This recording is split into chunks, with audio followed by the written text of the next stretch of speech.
He was born this way because he was cursed by his own father when he was in his mother's womb.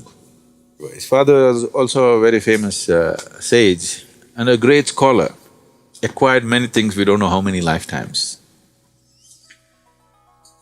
When the wife is pregnant, it's part of the culture that when a woman is pregnant, she must hear all the scriptures and all the good things and knowledge because she should not hear wrong things, negative things. She should hear nice, pleasant music, she must hear good things, people read Bhagavad Gita to her, Vedas to her. Whether she understands or not, it doesn't matter. The child will listen. Slowly, its evolution will be affected by what the child listens to. So, as a part of it, the father was saying something, explaining something about a scripture. Then suddenly they heard a voice disagreeing with what the father was saying. The child from within the womb said, "No, that's not it, you didn't get it right." The father got so incensed by this, an unborn son, already negating him. It should happen after he's 18 years of age. An unborn one already saying you are wrong. It happens when they come to teenage. He got so incensed and cursed him that let him have eight types of deformities. So he was born almost an inhuman form, twisted out body. So he was named as ashtavakra, 8 types of deformities. Father was a… what to say… he was in the king's court, in King's Janakas court, as a scholar, a very accomplished scholar. King Janaka has such a thirst to know. He wants to become enlightened. So he gathered all kinds of sages and scholars and the works, anybody he could get anywhere, he brought them into his court and he wanted to listen to their teachings. And he himself became an accomplished yogi over a period of time, but he still not realized. Then one day, Ashtavakra's father took this little boy to the court. When the king, Janaka, saw Ashtavakra, Ashtavakra held the king's eyes. When the king looks at you, you're supposed to look down, which all the scholars and everybody do. But this boy just looked at him straight. So Janaka was little taken back. Such a distorted body, he almost has not even a human-looking body.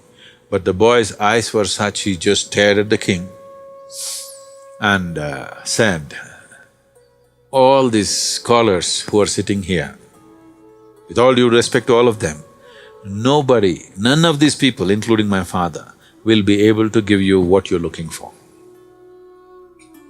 The king was flabbergasted, this 8 or 9-year-old boy saying this to him, and his father wanted to nuskify him because this fellow has this habit of saying these things right from the beginning.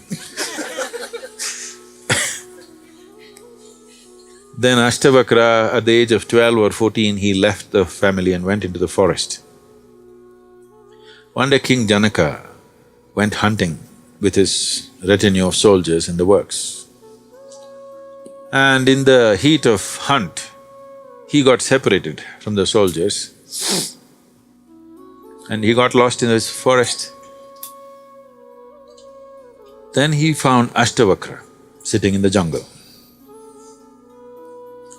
So King Janaka, sitting on his horse, looked at him and said, "You are here?" He said, "Yes." And Ashtavakra, in his own way, said, "And it's me who has drawn you here, from your people, away from all of them. If you're willing to just take instructions from me, I'll get you there, what you're looking for." So King Janaka wanted to ask, "Did you see any of my soldiers? Did you see any of the royal retinue around?" Because he wants to find them and go back home. So Ashtavakra asked, "What is more important for you? What you've been claiming all your life that you want, or you want to find your way home? Which way is it?" This hit the king so much. He said, no, that's the only thing I want, I don't care whether I go back to the palace or not. And he wanted to get down from the horse. He took one leg off the stirrup and he was up, up, one leg here. Ashtavakra said, just stop. Stop right there. When he was just getting off the horse, he asked him to just stop there, stuck in an uncomfortable position on the horse like this, one leg up, one leg in the stirrup. He said, just stay there.